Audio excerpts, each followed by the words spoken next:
네, 반갑습니다. 색소포니스트 박광식입니다.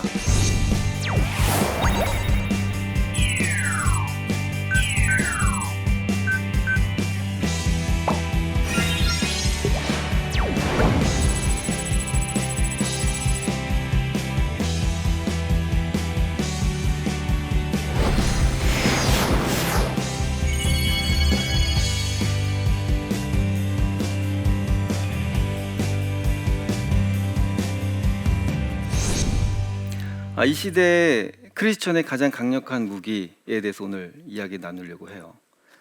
연예인들 중에서도 안티가 많습니다. 연예인들 싫어하는 사람들 있잖아요. 악성 댓글 많이 달고요. 그런데 연예인들 중에 악성 댓글을 많이 받지 않는, 쉽게 말해서 안티가 별로 없는 연예인들이 있는데 그들의 공통점이 선한 삶을 사는 사람들이에요. 기부도 많이 하고 좋은 일 많이 하고, 사람들은 선한 일을 하는 사람들을 좋아해요. 그들을 존경합니다. 그런데 이 시대에 많은 사람들이 그리스도인들을 싫어해요. 안티가 굉장히 많습니다. 저는 아직도 안티 기독교 사이트 회원이거든요. 안티 기독교인이란 얘기는 아니고요. 안티들이 어떤 생각을 가지고 있는지 모니터링 하려고, 그들의 마음을 이해하려고 가입해서 보고 있는 거고요. 요즘은 활동들이 많이 죽었어요. 이제 그들이 따로 숨어서 활동할 필요가 없어요. 왜냐하면 모든 포털 사이트들이 다 안티 사이트가 되어버렸으니까. 저도 예전에 굉장히 안티 기독교인이었어요. 왜 안티일까요? 말씀대로 안 살아서 그래요. 세상 사람들이 기독교인을 싫어하는 이유는요, 예수님이 싫어서 아닙니다. 예수님에 대해서는 관심 없어요. 기독교인들이 자기들은 기독교는 사랑이라고 얘기하면서 그들 삶 속에 사랑이 없는 겁니다. 예수님이 없는 걸 증명이라도 하듯이 그렇게 살아가고 있으니까 기독교인들 싫어하는 거죠. 제가 그래서 예수님을 믿는 사람들을 싫어했었거든요. 예수님이 없는 거 증명하겠다고 도서관에서 신학서적을 쌓아놓고 읽다가 예수님을 만났어요. 예수님이 없는 걸 증명하겠다고 하다가 예수님을 알게 되니까, 이해하게 되니까 내가 안티였던 이유를 알겠고, 나는 내가 생각했던 그런 크리스천들처럼 살면 안 되겠다. 나는 좀 착하게 말씀대로 한번 살아보자라고 생각을 했어요. 그렇다고 뭐 제가 말씀대로 잘 살고 있다는 얘기는 아니고요. 그냥 말씀대로 사는 삶을 동경하면서 살고 있어요. 부자 청년이 예수님께 이렇게 얘기해요. 나 말씀 다 지켰는데 그럼 뭘 더 해야 천국 갑니까? 그러니까 예수님이 이렇게 얘기하십니다. 네가 가진 재산을 다 팔아서 가난한 자들에게 나누어 주어라. 부자가 가진 게 많아서 그냥 근심하고 돌아가요. 여러분, 내가 가진 재산 팔아서 가난한 자들 준다고 천국 갑니까? 돈으로 천국 못 가잖아요. 근데 왜 예수님이 그런 이단 같은 발언을 하셨을까? 물론 이렇게 물어보신 거예요. 너가 정말로 천국을 사모하면 네가 가진 모든 것을 포기하고도 그 천국의 것을 붙잡겠느냐? 그 천국의 것을 놓치지 않기 위해서 네가 가진 모든 재산까지도 포기할 수 있겠느냐를 물어보신 거죠. 근데 저는 뭔가 다른 게 있다고 생각했어요. 저는 무식하게 말씀 그대로 믿거든요. 그래서 그렇게 한번 살아보자. 그때 앨범을 한참 만들고 있을 때인데, 앨범의 수익금을 그럼 전액 드려보자. 그렇게 앨범을 만들고 있는데 불현듯 이런 생각이 들었어요. 앨범 내서 본전 찾는 사람들 별로 없거든요. 그 수익금은 본전 이후부터잖아요. 그러니까 결국 나는 하나님께 드리겠다고 얘기해놓고 한 푼도 하나님께 못 드리고 끝날 수도 있어요. 그러면 가식적인 사람이 되는 거니까, 그러면 수익금 말고 그냥 본전도 다 찾지 말고 하나님께 드리자. 제가 아내에게 그렇게 얘기했는데 아내가 좋다는 거예요. 하나님께서 더 좋은 걸 주시려고 우리에게 그걸 요구하시는 것 같다고. 그래서 아내의 말에 힘을 얻어서 앨범의 수익금 본전도 다 찾지 않고 하나님께 드리기 시작했는데, 뜻밖의 대박이 났어요. 2009년에 나온 이 앨범이 2009년부터 지금까지 나온 모든 재즈 연주 앨범 중에 가장 많이 팔린 앨범에 손가락에 꼽힌다고 들었습니다. 앨범이 이렇게 많이 팔릴 줄 알았으면 저는 본전 찾았을 텐데 그러니까 저는 처음부터 이렇게 선한 마음을 품었던 사람이 아니고요. 제 생각은 그냥 어차피 많이 안 팔릴 거 드리자였어요. 그런데 하나님은 그걸 크게 사용하셨던 거죠. 저는 제가 만약에 본전을 찾으려고 생각했다면 그만큼 안 팔렸을 거라고 생각해요. 저는 그렇게 믿어요. 그래서 앨범을 팔아서 가난한 사람들을 돕는데 특히 아프리카의 우물을 파게 됐어요. 아프리카의 우물 파는데 한 1,000만 원 들거든요. 지역에 따라 좀 다르지만, 그런데 많게는 3,000명이 그 우물 하나에 매달려서 산대요. 적정 인원은 1,000명 내외예요. 그런데 그나마도 없으니까 수많은 사람들이 그 우물 하나 때문에 매달려서 사는 거죠. 평균 5시간씩 걸어야 물을 얻을 수 있는 그 사람들이 우리가 파준 우물 때문에 살게 되었다는 얘기를 듣고 너무 기뻤어요. 야, 내가 남을 위해서 살게 됐구나. 너무 기쁜 거예요. 내가 나를 위해 살 땐 행복한지 몰랐는데 다른 사람을 위해 살기 시작하니까 이게 너무 행복하더라고요. 그래서 야, 집에 뭐 팔 거 있나 좀 보자. 뭐 저희가 그렇게 부자는 아니어서 앨범 낼 때도 빚내서 앨범 냈거든요. 적금 통장이 4개 있더라고요. 3개만 팔자. 제가 중국의 청년 집회 코스타를 다녀왔는데 아내한테 전화가 왔어요. 4개 다 팔았다? 이제 아내가 한술 더 뜨기 시작한 거죠. 그 통장도 다 팔고, 야, 이거 너무 기쁘다. 이렇게 해서 사람들 사는데 정말 기쁘다. 우리 또 뭐 팔 게 있을까? 그래서 집에 있는 귀금속들, 결혼식 때 꼈던 반지까지 다 팔았습니다. 자매님도 오해하지 마세요. 저희 아내가 반지 팔자 그랬어요. 제가 이 손에 만약에 반지 끼고 있었으면 귀찮아서 어디서 손 씻다가 잠깐 빼놓고 잃어버렸을 가망이 있어요. 제가 좀 귀찮아하긴 했거든요. 그러니까 저는 반지도 팔고 막 이렇게 헌신된 사람이 아니란 얘기를 굳이 변명을 하는 거예요. 저는 그냥 귀찮아서 판 거죠. 그때 금값이 막 올라가고 있었거든요. 이제 가장 값진 반지가 된 거죠. 사람들을 살리는 반지, 또 사람들을 살리자고 동원하는데 얘기할 수 있게 된 반지.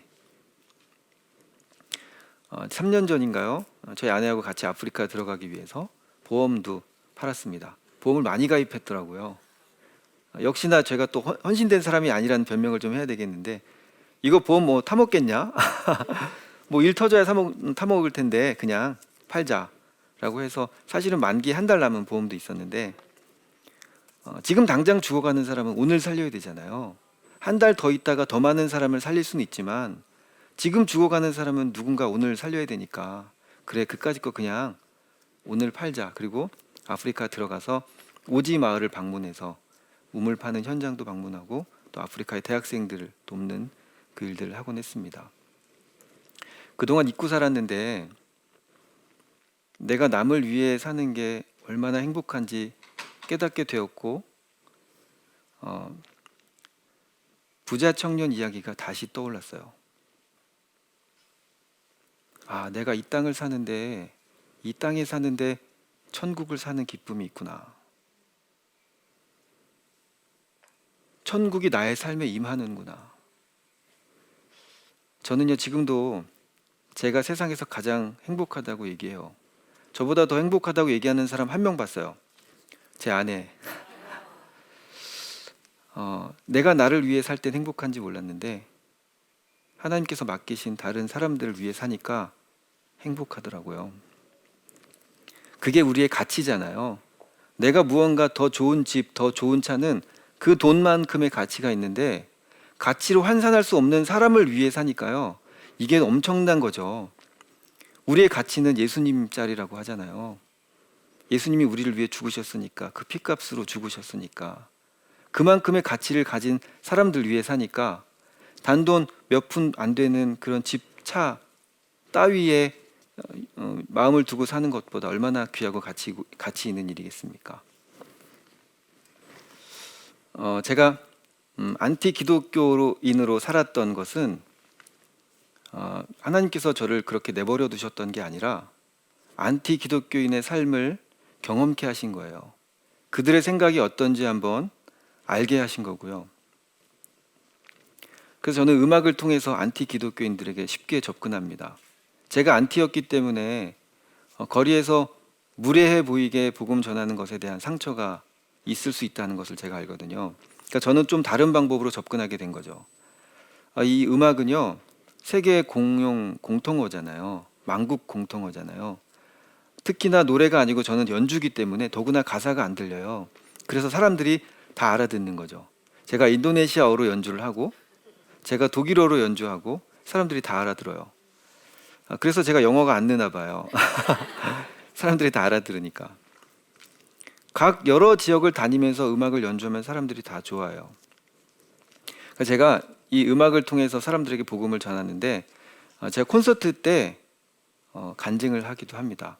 콘서트라면 사람들이 티켓 값을 돈을 주고 지불해 온 사람들이고요. 거기엔 안 믿는 사람들이 굉장히 많아요. 그분들이 앉아 있는데 제가 복음을 전하기도 합니다. 먼저 무슨 얘기를 하냐면 제가 그리스도인임을 밝혀요. 여러분, 저는 그리스도인입니다. 분위기가 아주 시원해지죠. 뒤에 있는 밴드들도 다 그리스도인입니다. 그러면요, 사람들이 뭐야 이거 전도 집회야? 이런 눈으로 쳐다보게 돼요. 그리고 나서 제가 얘기합니다. 제가 그리스도인인 것을 밝히는 것은 여러분들에게 용서를 구하기 위함입니다. 여기에 기독교인들 싫어하는 분들 많이 계실 텐데 저희가 잘못 살아서 그런 거 아니겠습니까? 저희가 좀 더 착하게 살겠습니다. 아껴주고 나눠주고 베풀면서 살겠습니다. 잘못 살아서 죄송합니다. 용서해 주십시오. 라고 하면서 90도로 인사를 해요. 그럼 어떤 상황이 펼쳐지냐면 영화나 드라마에서 많이 볼 법한 장면들. 제가 90도로 숙이고 있잖아요. 그러면 사람들이 다 박수를 치게 되죠. 그리고 나서 고개를 들면요, 눈물이 글썽글썽 하시는 분이 계세요. 어떤 분은 미소를 지으면서 고개를 크게 끄덕끄덕 하시는 분이 계세요. 용서가 됐다는 거죠. 좋은 음악을 들으면 사람이 감성적이 되잖아요. 그리고 나서 용서를 구하는데 싫어할 사람은 없다고 봐요. 그리고 나서 저의 삶을 간증합니다. 제가 예수님을 만나고 나서 이렇게 살게 되었습니다 라고 하면서 제 재정이 어디로 흘러가는지에 대해서 사람들에게 간증을 해요. 그리고 선한 삶을 사는 그리스도인들의 이야기를 들려줘요. 영상으로도 보여주고요. 감동적이에요. 보면 눈물 날 만큼 그런 영상들을 보여줘요. 그러면 사람들이 기독교인들 괜찮네 라고 생각하게 돼요. 안티들에게 저는 그렇게 접근하는 거거든요. 그리고 나서 마지막에 마음이 열린 사람들이 있으면 당당하게 복음 제시를 하기도 합니다. 여러분, 제가 예수님 만나서 이렇게 좋아졌는데, 이렇게 행복한 삶을 살게 됐는데, 맛집 발견하면 소개하고 싶듯이, 좋은 영화 보고 나면 소개하고 싶듯이, 제가 만난 이 좋은 분을 나 혼자 알고 있긴 너무 미안해서 여러분들에게 소개하는 겁니다. 여러분들도 예수님 만나고 저처럼 행복하게 사셨으면 좋겠습니다라고 사람들에게 얘기하죠. 공연이 끝났는데요, 눈물을 흘리면서 가시는 분도 계시고, 어떤 신혼부부는 토요일 날 공연했는데 토요일 날 낮에 결혼식을 하고 저녁에 제 공연을 보러 온 거예요. 그런데 이제 신랑은 눈이 시뻘개졌고 신부는 시꺼매져 가지고 온 거죠. 많이 울었어요. 그리고 저한테 봉투를 하나 내미는데 그게 축의금 전액이었어요. 그렇게 자기 축의금을 전액 다 기부하신 분들이 2달 동안 2커플 있었습니다. 또 어떤 청년들은 10개월간 교회를 안 갔대요. 그러면서 10개월 동안 밀린 11조를 들고 교회에 나타난 청년이 있고요. 여러분, 이게 어떻게 가능할까요?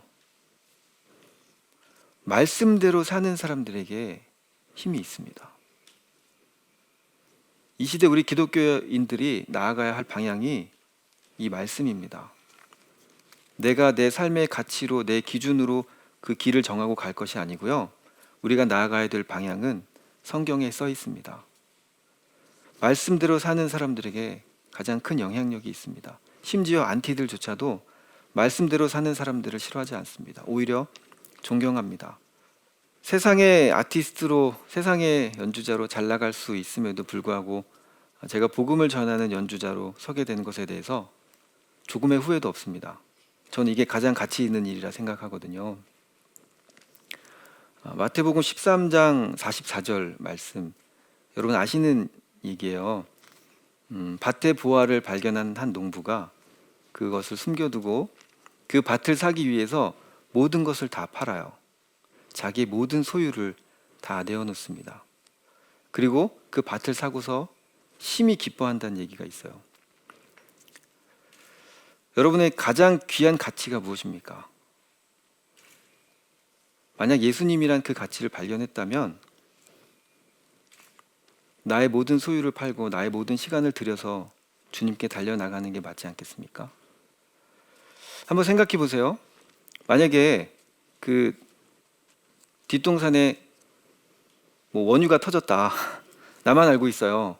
그럼 어떻게 하겠습니까? 그거 사야죠. 돈이 없으면 어떻게 해요? 내가 가진 거 다 파는 거예요. 빚을 내서라도 사는 거죠. 대출을 받고. 그래서 사면 몇백 배, 몇천 배 이상을 벌 수 있는데 그걸 안 사는 사람이 바보잖아요. 내가 가장 귀한 가치를 발견했어요. 세상의 뮤지션으로 잘 나가는 것, 돈을 많이 벌고 좋은 집, 좋은 차를 사는 것, 그것보다 더 귀한 걸 발견했어요. 그럼 그것들은 눈에 안 들어오는 거죠. 아이 얘기 잠깐 할게요. 저희 첫째 아이가 이름이 박하예요. 박하사탕 할 때 박하. 첫째 아이가 치즈를 굉장히 좋아했어요. 이 아이가 아장아장 걸어 다닐 때인데 치즈를 굉장히 좋아했어요. 어느 날 아이가 놀고 있길래 점수 따려고 이 치즈를 꺼내 들었습니다. 저는 뭐 치즈를 그렇게 좋아하지 않아요. 아이가 좋아하니까 사놓은 거죠. 뭐 치즈 이거 뭐 꼬랑내 나고 뭐 별로여서 저는 그다지 좋아하지 않지만 아이가 좋아하니까 아이를 위해서 냉장고에 잔뜩 사다 놨습니다. 아이가 놀고 있길래 치즈를 보여줬죠. 박하야 치즈 짠짜잔. 아이가 신이 났어요. 막 날개짓을 하고 저에게 달려오는데요. 아니 얘가 아빠를 보면서 이렇게 좋아했던 적이 한 번도 없는데 치즈를 보니까 아주 난리를 치네. 제가 치즈를 이렇게 들고 있다가 이렇게 뻗었어요. 박하야 아빠한테 와. 어디로 갔을까요? 이 치즈를 향해서 오는 겁니다. 아이가 나보다 치즈를 더 사랑한다는 걸 보고 나니까 그게 그렇게 섭섭하더라고요. 아이가 만약에 저한테 왔으면 치즈 안 줬을까요? 줬겠죠. 왜냐하면 저는 치즈 안 좋아하거든요. 아이 위해서 사놓은 거거든요. 아마 이런 상황이 펼쳐졌을 거예요. 박하야, 네가 그렇게 좋아하는 치즈보다 아빠를 더 사랑하는구나. 일로 와봐. 아빠가 하트 모양 치즈 만들어줄게. 자동차 모양 치즈 만들어줄까? 뭐 더 줄까? 목마 태워줄까? 동화책 읽어줄까? 자동차 장난감 사줄게. 가자! 이랬을 수도 있어요. 근데 아이는 치즈 먹고 떨어졌죠. 그때 하나님께서 저에게 주신 말씀이 여러분 다 아시는 마태복음 6장 33절입니다. 너희는 먼저 그의 나라와 그의 의를 구하라. 그리하면 이 모든 것을 너희에게 더하시리라. 여러분 무엇을 구하고 계십니까? 좋은 집, 좋은 차, 좋은 대학, 좋은 직장? 네, 다 좋습니다. 기도해야 될 부분들이긴 한데요. 그거 이미 아버지 손에 들려 있습니다. 아버지는 관심 없지만 우리를 위해서 냉장고에 잔뜩 쌓아두셨습니다. 그거 먹고 떨어지시겠습니까? 가장 귀한 가치를 발견한 사람들이라면 말씀대로 행하는 것이 맞습니다. 먼저 아버지의 나라와 의를 위해 사는 것이 맞습니다. 마지막으로요, 여러분에게 질문 하나 하고 마치려고 해요. 인생 살아야 100년인데 돈과 명예를 위해 살기엔 아깝지 않습니까? 네, 여기까지 마치고요. 저는 또 색소폰 연주자니까 연주 한 곡 들려줘야겠죠. 제 첫 번째 앨범의 타이틀곡 내 마음 다해라는 곡인데요. 이 곡이 찬양곡임에도 불구하고 재즈 차트에 1위에 올랐어요. 그래서 이게 커피숍뿐 아니라 술집에서도 이 찬양을 들을 수 있었습니다. 내 마음 다해 들려드리겠습니다.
네, 제 강연을 듣고 궁금하신 사항이나 질문이 있으시면 지금 편하게 말씀하시면 좋겠습니다. 네. 많이 이렇게 베푸시고 나누시고 하시는데 노후 걱정은 안 드시는지 그거에 대해서. 네. 네. 좋은 질문입니다. 제가 굉장히 많이 받는 질문이고요. 사실 그 경제적으로 여유롭진 않아요. 이게 또 상대적인 개념인데 제가 사는 모습을 보면요. 그렇게 또 없어 보이진 않아요. 그죠? 지금 제가 없어 보이진 않잖아요. 머리도 좀 돈 좀 쓴 것 같고 집안에 미용실 하는 분이 있어서 머리도 공짜로 하고요. 제가 남들 주다 보면 어려울 때가 많아서 주변 사람들이 저를 도와주세요. 그래서 어떤 분들은 저희 장인 장모님이 특히 많이 도와주시는데 백화점 상품권을 주세요. 어떤 분들은 돈을 주면 남 갖다 줄까 봐 상품권을 주세요. 그러면 그걸로 장도 볼 수 있잖아요.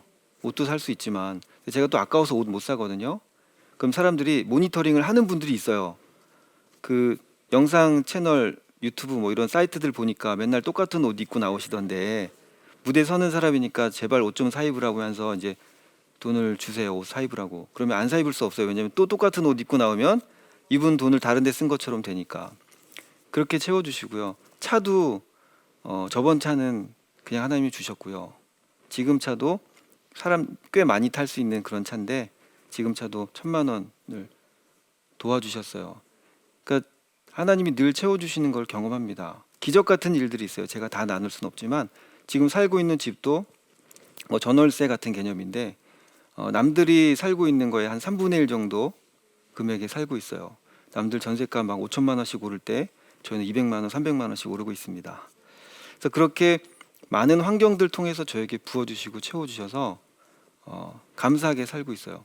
물론 카드사에서 빨리 돈 내라고 이렇게 연락도 오고 안부 전화도 물어주시고 제가 외국에 있는데도 이렇게 요즘 돈은 잘 벌리냐 이렇게 안부 전화도 물어주시고 걱정해주시고 하는데 이제 그것도 이제 좀 익숙하고요. 갚는 것, 빚을 갚는 것에 대해서는 의무가 있어요. 제가 책임이 있으니까 그거는 갚는 거고 갚는 것에 대한 기쁨도 있지만 그렇게 모자랄 때마다 또 하나님께서 늘 채워주시는 게 있어서 저는 그것에 대해서 그렇게 걱정하지 않고 삽니다. 네, 질문 감사합니다. 이 시대에 가장 그리스도인의 가장 강력한 무기 바로 행함입니다.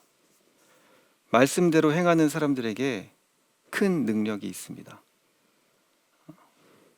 요셉을 그렇게 사용하셨던 것처럼 사람들이 요셉을 보고 하나님이 그와 함께하는 것을 보았다고 한 것처럼 사람들이 여러분 각자를 보면서 하나님이 너와 함께하는 것 같아 라는 이야기를 들을 수 있으면 얼마나 좋을까라는 생각을 해봅니다.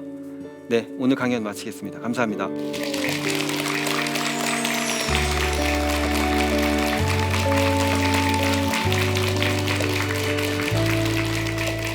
놀라셨죠? 제 외모가 목사 같지 않아서 하는 일도 목사 같지 않은 일 합니다. 저는 저희 마을에서 떡볶이 집을 운영하고 있습니다. 오떡이어라고. 예. 남들이 이제 저희 사역을 보고 참 별난 교회다, 별난 목회다 이렇게 이야기를 하시고 지금 벌써 한 4년째 저희가 하고 있는데 이 사역을 통해서 수많은 아이들한테 복음이 뿌려졌어요. 정답게 불러주고 같이 놀아주고 또 상담도 해주고 다치면 치료도 해줍니다. 우리를 목사라 부르지 마라, 전도사님이라 부르지 말아라, 이모 삼촌이라 불러.